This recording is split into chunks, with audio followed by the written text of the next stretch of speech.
Hello and welcome to Smash Hit Sports. I'm your host, Cody. Today I have Austin Halcomb, the founder and CEO of Prime Performance Coaching and host of the Prime Performance Podcast, which will be linked everywhere as a part of this video. It'll be in the description. It'll be in the description of the podcast as well. But Austin, welcome on, man. Hey, Cody, man, I appreciate it. I'm really looking forward to getting to talk shop here and talk. I know. Do some, and mental game coaching here. Yeah, and I've always sports psychology and the study of how, we look into athletes and performance has changed dramatically since even I was in like college athletics, and especially since I was playing in high school ball. So I'm really excited to get into this with you, but let's start. This founder and CEO is a pretty badass title. Let's start with that. What is Prime Performance Coaching? What do you do? Yeah, so I am a certified mental performance coach. That is my title.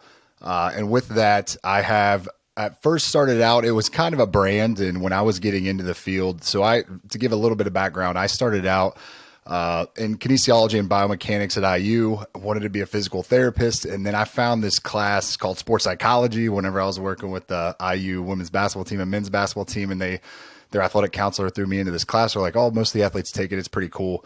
One of the first days and first lessons that we had was on this topic of burnout. And that was something that I struggled with. And I struggled with the mental game when I was in high school, but didn't even really realize it.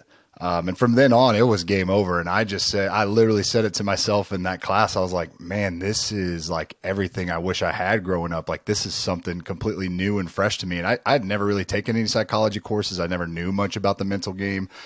So I dove into it, and luckily IU had a grad program in that in mental health counseling and sports psychology. Got to stay in Bloomington for a few more years to get a grad degree, which isn't a bad thing at all. And in that, I started building this brand, and I didn't want to just be the mental guy or the sports psych Austin. Like, I wanted it to be an actual business. And so with that brand came a lot of people wanting to get to work with me and do a lot of cool things and create contracts. And under a year ago, I decided to go ahead and just switch it over. So Prime Performance Coaching LLC is what I created in my business. And now I contract out to local sites here in Indianapolis, where I do mental game and sports psychology work. There's so many different things, thousands of things, honestly, that I work on with people. But I got my in-person sites, and then you get the virtual as well. So we've just been building and growing and talking mental game and mental health. And it's been awesome, man. Yeah. And I love how you say that that's something that you wish you had, and you're just giving people the opportunity to get what you wish that you had. It's kind of one of those where what you're good at meets a business opportunity. And so the certification and what kind of goes into getting that? What is that a part of? Because you hear certified personal trainer all the time. That's, a lot of people have that, but how does the certified mental performance side work? Yeah, so like I said, I had to stay and get a graduate degree in mental health counseling and sports psychology. There's various ways that you could go about it. So the CMPC, it stands for Certified Mental Performance Consultant or Coach. It is the gold standard right now in mental performance coaching. There's really no other certification that's recognized worldwide, and that's through the Association of Applied Sports Psychology.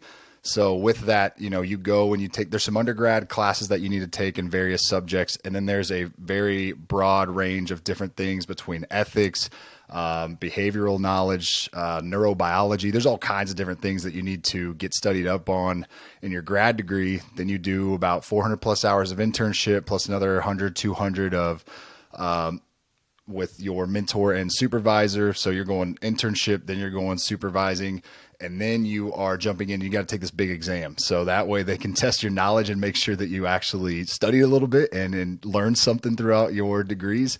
And then you get to be certified. And honestly, there's just not a lot of us out there. I was actually number 936 whenever I got into the field. Wow. So whenever I jumped in, there was less than 1,000 in the world. And there's probably just breaking 1,000 since. And I got mine over 2 years ago.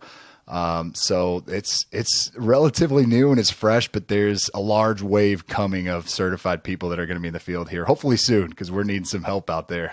Yeah. And it's crazy to me because you hear all of these sports quotes that the Yogi Berra quote is one that immediately comes to mind, where he says 90% of the game of baseball is mental, the other half is physical. But there's a lot of truth in that, and saying that like a lot of sports are a mental game, like having good and bad nights. A lot of that, it comes down to how the muscles are feeling on any given day, but a lot of it comes into, what's going on between the ears.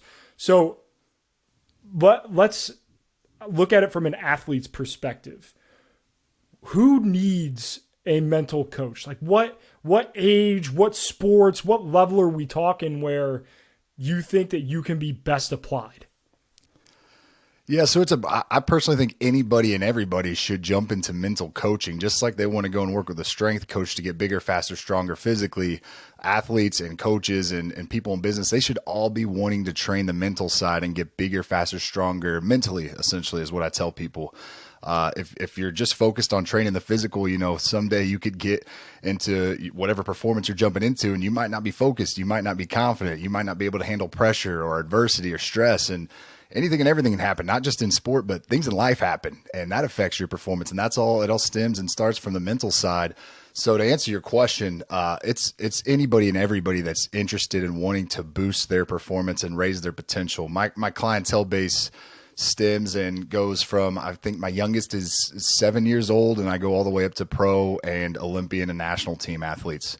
So it's a wide range. It goes across a multitude of different sports, different levels. You got your super elite athletes, and you got your some that are like, hey, I'd like to be a little bit better than average. And so with that, we just dive into the best thing that I like about what I do is that everything that each person that you work with is personalized. So it's not the same stuff over and over and over again. It's not the same conversations. You'll have a little bit of similarities here and there, and you're talking about the same concepts, but there are so many different things that people can work on. And I think, I want to add too, there's this huge misconception when it comes to mental game coaching. Just as much as I want to help people reach their highest potential and take them to newer heights, it's a preventative measure too. So even if you think and believe, which I don't think anybody is, but if you think you and believe that you are the best of the best and you're good all around and you don't need mental game coaching, that's fine. But in those championship level games and atmospheres, it's a little bit different. And, you might want to go back and refer to some of those mental skills and mental techniques that some of the others have been working on. So it's just as much preventative as anything else. Yeah, it seems very you relate it to hitting the weight room, but you can't just change your mentality at halftime of, big games. Like that is something that you're coached into, like that takes practice. It takes, repetition in order to have the right mentality at the free throw line in a big game, or the right mentality when you're up at the plate in the bottom of the ninth. So do you have does a lot of your stuff carry over from sport to sport, like baseball to football to golf, or is it very much hey, we attack this from a very individualized perspective? So I have a set program where it's something that I've kind of created where I like to have an educational piece to what I do, regardless of what team I have. Somebody could call me and they say, hey, we need you in the next day. Not that I ever expect that to happen, but I want to be prepared and ready. I don't know what sport that's going to be. I don't know what team it's going to be. I don't know what level of their season that they're at right now. So I got to have kind of something that's universal, and I educate people on mental skills and techniques and concepts. And we go through, hey, this is what this looks like. This is how it helps you. And then here's some things that you can take with you into your practices, into your games, into your culture and environment, and utilize to help you become better. And so with that, I really try and dive into the educational piece first, which that's relatively the harder part, is getting bought in on educating. But once we get that, then we can really start diving in. Okay, you lack the ability to throw strikes. Well, let's dive into some skill work here. Or maybe you're somebody that struggles at the free throw line, or hey, we have a team that we play in championship level atmospheres all the time. We have a really ruckus crowd all the time. And on those away games, people want to come and watch us play too. We have a high level team, but we struggle in those bigger environments. So let's work on it from a team atmosphere. Let's work on some team chemistry type stuff. And let's talk about the mental game and how we can all work together to keep you guys calm in those environments. There's just so many different things that we could dive into, but that's kind of the gist. Damn, it's cool to see somebody talk about what I feel like I felt for, 10 years at like okay, I have to think about this. I have to do this. Now that I am a retired athlete, I am an absolute bum. I sit at a desk, I work my office job. What aspects of what you do every day are you like, you can absolutely use this at your 9 to 5? You can use this at home. What are your, like, if you had to give like one or two big pieces? So there's actually a field called IO psychology, industrial and organizational psychology, and that's built for helping businesses. I've worked with business CEOs and helping their employees and their business structure perform better and more efficiently. Two of the things that come right out of the gate for me in terms of how to help boost outside of athletics, because everything I do, like, this is a life game. Mental game is a life game. I always tell people all the time, if I come into your program and I just make your athletes better at sport, I did you guys a disservice, because this is stuff that you can take with you for the rest of your life. And I want the people that I work with, no matter what age, know, hey, you might come back to you might not use this right now, but learn about it. And I bet at some point, 10, 20, even 30 years down the line, you'll use this stuff. So to answer your question, one thing that I always talk about is deep breathing. And it's something that is so overlooked because we do it every minute of every day. And everybody's like, well, I breathe anyways. But there is like a correct way to breathe. And so when I'm talking deep breathing, when I get people and I do an exercise with them, I'll have them use their hands and, I'll have them, put one hand up over their chest and one hand across their belly button and their gut. And I say, take a breath. And then everybody usually, you'll see people, they're up in their chest because that's just kind of the natural way we breathe. But then I say, okay, now try and get it deep down to the bottom of your lungs. And that's deep breathing. We want to get that oxygen going. We want to get those lungs opened up. Deep breathing helps with lowering stress. It helps with lowering your heart rate. It does a lot of different things cognitively when you're getting more of that oxygen in that help you become more focused and more locked in. And then something that's not so much a skill as it is thing that you can do to help make the work life fun is I talk to coaches and business CEOs all the time. I'm like, hey, you guys got to gamify things. You got to make things competitive. You got to make things fun. So for people in business, they might have office days. I know that one business I had worked, they'll throw cornhole boards up in the office and they're like, hey, I don't mind if people go and play cornhole on their lunch break. That's totally cool with me. I don't even care if they take an extra 20, 30 minutes and they're not doing work, because that makes me know that they're having fun here in this environment and they want to show up to work every day. All kinds of different things that you can do with gamification. But those are just two that kind of stick out to me on the business side of things. I love the gamifying things because I do that in my own like content creation. I'll be like, all right, we are like, I'm going to try to hit this goal of this many followers. Like, I'm going to see how fast, I can do it, or I'm going to see how quickly can I edited my last YouTube video. It took me an hour. Like, let's see if I can get it in 45 minutes. Like I try to make, because the menial tasks are what get to you in the day in and day out. So I love that you mentioned that, because I try to do that a little bit. So it seems like I'm at least not starting from base zero. But talking about athletes and like everybody mentions the Mamba mentality. Like Kobe Bryant's mentality is one that everybody talks about. But if you had to, as far as athletes right now that you enjoy watching, because I know you're a big sports guy as well, who are your favorite athletes to watch as a mental coach? In terms of actual athletes that I'm watching right now, Aaron Judge does a lot of mental skill game type things 101. I love what he's been doing. I use a lot of his stuff. Even prior to his awesome season last season, I was using some of his stuff in my programs and talking about it. If you ever notice, he picks up dirt from time to time. He'll rub that dirt when he's in the batter's box and he'll toss it behind him. And that's his refocusing present moment physical action. That's a reset routine, but it's overlooked when you're just a casual fan. But for people like me, I love to see that stuff, because I'm like, I know 90% of the time when I'm looking at somebody and they're doing something like that, it's for a reason. And it's usually mental game 101. And you got guys like Patrick Mahomes. He, you get your Super Bowl MVP. He talks about mental imagery, and he had a mental coach when he was in college, and he's been using that stuff ever since. But outside of big names and everything, when I'm looking at athletes, my favorite thing in the world is to see an athlete with untapped potential, maybe somebody who wasn't in the right or didn't have the right opportunities, maybe not enough playing time. They buy into this concept of mental game coaching. And then when that time comes, instead of not being ready like they typically would if they weren't working on their mental game, they're ready for the moment and they go out there and they just shock the world on what they can do. So I always love those stories that you hear. College basketball, college football, NFL, NBA, MLB, you hear it all over. There's usually one or two of those a season. Okay, you brought up March Madness. We got to talk about it because conference tournament play is starting.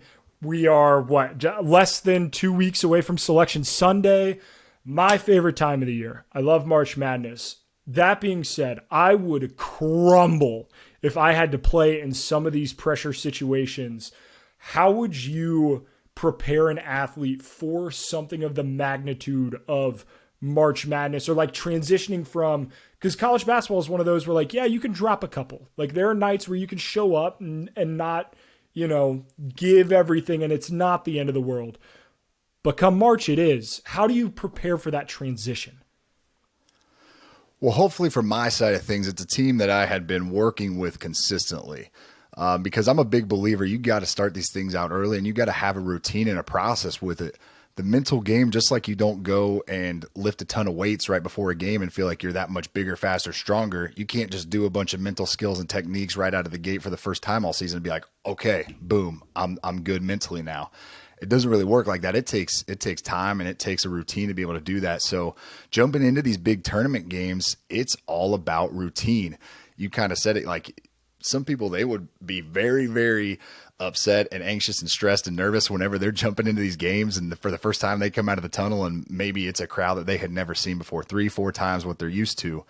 Well, what I try to tell them is if you have that process, you have those routines and you're doing them consistently throughout the year. And then when you get to these big games, that process and that routine, if it stays the same, it's telling your brain that everything is still the same. Just because the environment has changed doesn't mean the game of basketball has changed. It doesn't mean that the goals have changed in size. Doesn't mean that the ball's different or anything.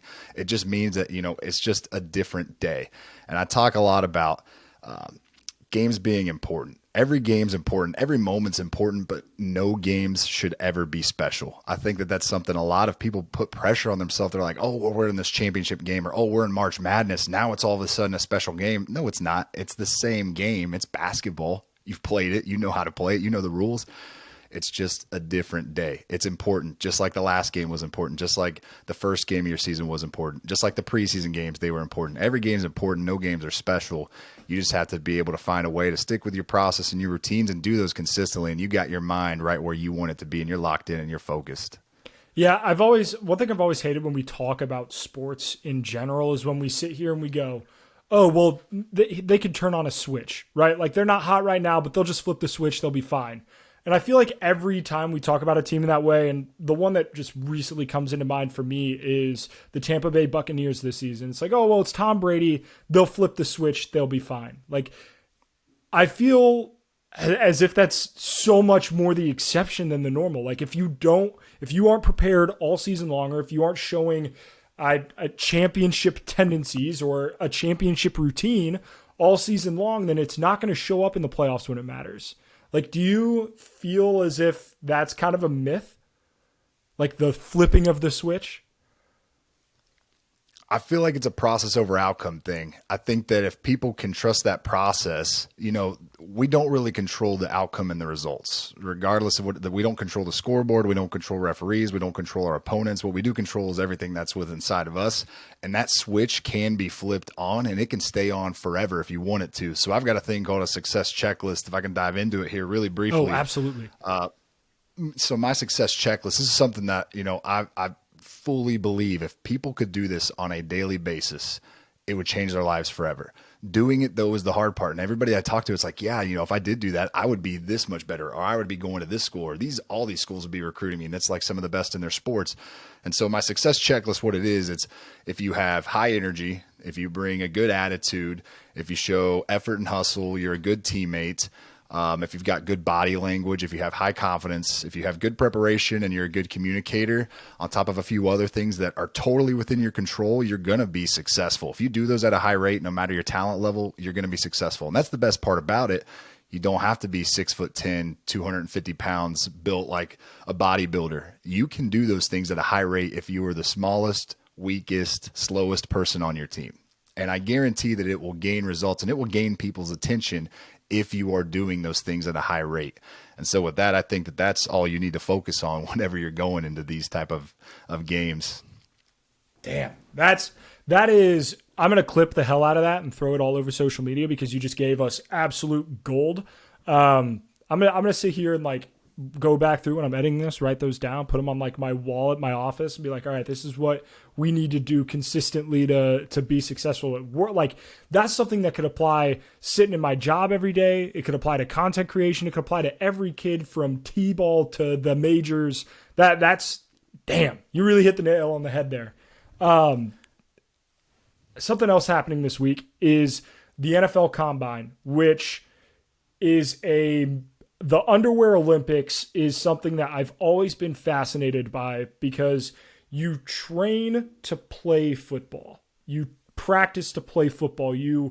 Everything that goes into an off season normally is in order to be good at the sport of football. But for a brief moment in time from the end of the season until, early March, you have a bunch of athletes training to be good at something else, right? To be good in the 40 time, to be good in your broad jump, your vertical, right? To be good, because we all watch, the 40-yard dash and things like that, the bench press. But the other thing that we don't forget, or that we kind of forget about, is the interviews, right? The meetings with the coaches, the meetings with the GMs, the meetings with staff.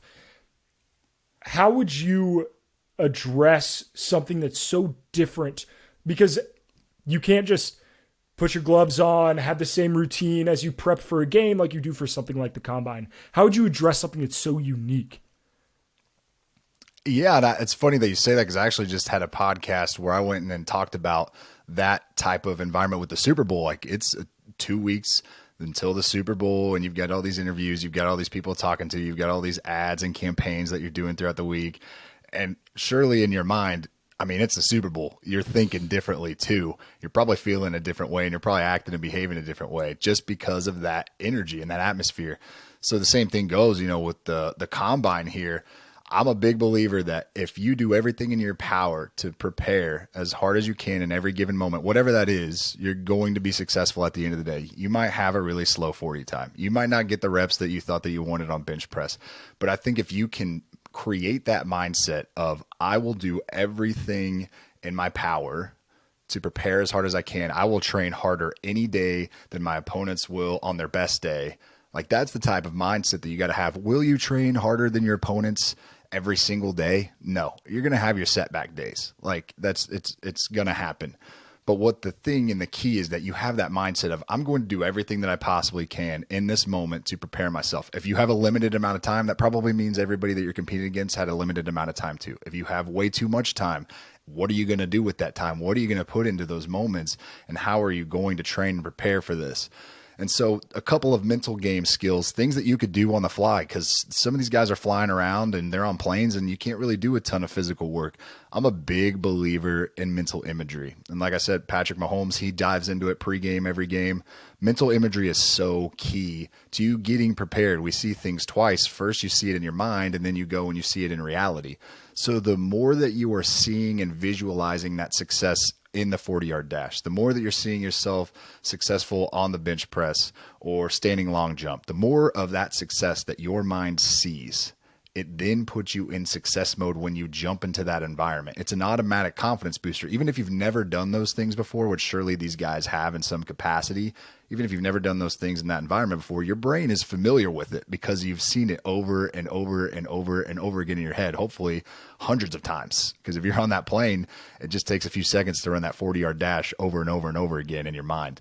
So that's kind of what I would tell people. If I were working with somebody going to the Combine, I would let them know, hey, you got to start visualizing this. You got to map out what you want to accomplish. Know what your day looks like before you ever even get there. Don't be scrambling around. Like, know what your day looks like. And then once you visualize it and you see that success, it's moment to moment. You are in the present moment. Be where your feet are. I was telling my athletes, be where your feet are. My feet are here. My physical body's here. That means my mind and my focus are on the Smash Hits Sports podcast right now. That's exactly where I need to be. So if you're on that plane, be where your feet are at. If you're in an interview, be where your feet are. If you're in an Uber going to the stadium, be where your feet are. That's what I tell everybody, man.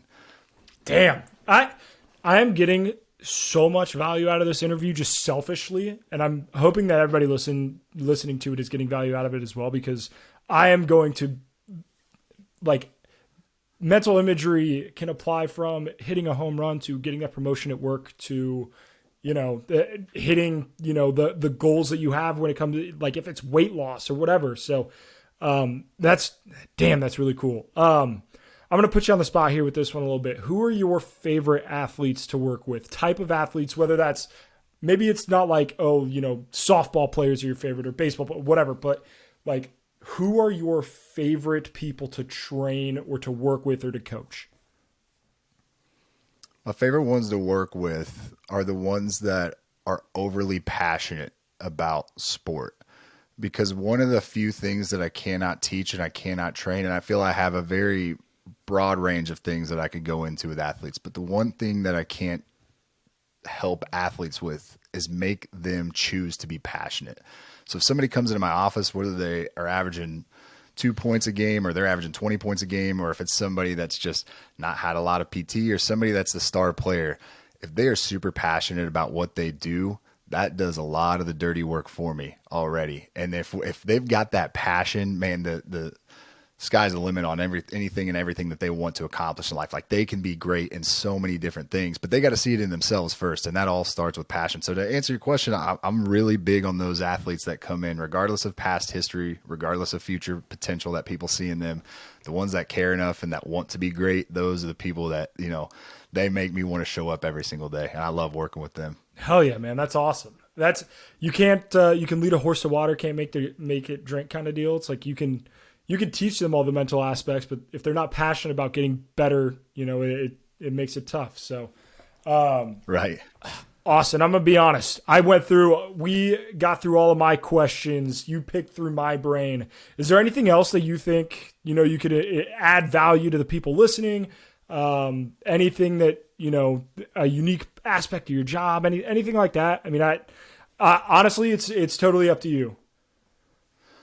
Yeah, I think that one thing I've been working on a lot with people recently, which I didn't do this too much early on in my career, but I've been getting some awesome results as of late, is that people need to answer their question of why. Why do you do what you do? Why do you wake up every day? Why do you go out there and train and you're sore and you go through all this hard work? Like, why do you do what you do? And I think that if anybody can figure out why and what their purpose is and what they bring to the table and what they're doing, regardless of the outcomes, regardless of the results, regardless of what's going on around them, like, if they can find that why and what they're passionate about, like, seriously, greatness is just around the corner. Like, there is something that they are going to do that's going to impact the world. And I think that's why I do what I do. I want to impact the world in some capacity. And I want the people that I work with and train and coach, I want them to go and impact the world. And hopefully we just continue to spread this message. And I'm just a big believer that I tell people all the time, just be you. Like, that's kind of my mission statement. That's kind of what I'm all about, is just be you. You don't have to be anybody else. I think we have a lot of comparison game type stuff out there, especially with social media. But everybody I work with, regardless of circumstances, I'm just like, hey, figure out your why, go be passionate about it, go do what you need to do to be great, and just be yourself. You don't have to be anybody else. Like, there's greatness inside of you. You just got to unlock it, and you got to figure out what makes you tick, what makes you go, man. And so that's what I'm all about over here. Oh, I love that, man. You got me ready to run through a brick wall. Make sure you go check out Austin's stuff. All of his social medias are going to be linked in the description below. If you're watching this on YouTube, it's up on the screen. Austin, I know Instagram's probably your biggest platform. What's your Instagram handle? At Halcomb Prime, AUSTHALC Prime. Go give him a follow. He absolutely is going, like that. Your podcast, I listened to the podcast after the Super Bowl. Really, really just insightful stuff. It's different than, just listening to my dumbass talk about sports, right? It's actually insightful. It's really, really cool. So make sure you go check out his stuff. Austin, thank you so much for coming on, man. I really appreciate it. And if you guys like this type of content, make sure to like, subscribe, be a friend, tell a friend, and we will see you in the next one.